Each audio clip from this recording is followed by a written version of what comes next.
This is Freud's theory on personality. Freud's theory on personality says that the consciousness is divided into three distinct categories: the ID, ego, and superego, each of them working together to make sure that there is a mutual balance that influence and form a person's personality. The ID is a pleasure principle.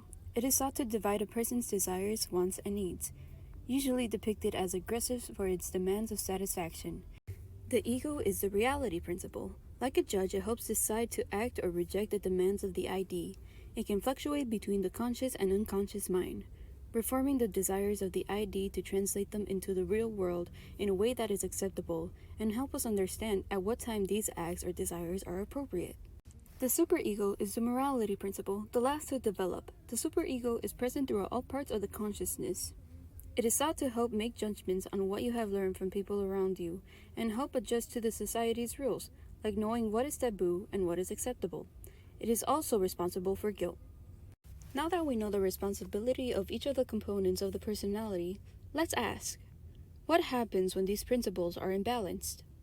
If the ID is dominant, then it is believed to create more criminal-type personalities that are thought to be more chaotic, as they drive on desires and impulsivity. If the ego is lost, then the person could be prone to depression and anxiety as it distorts all of reality, head clouded and unable to function properly. Finally, but not least, a strong superego can make a person untrusting of others and can make people distant as they judge everything and anything around them.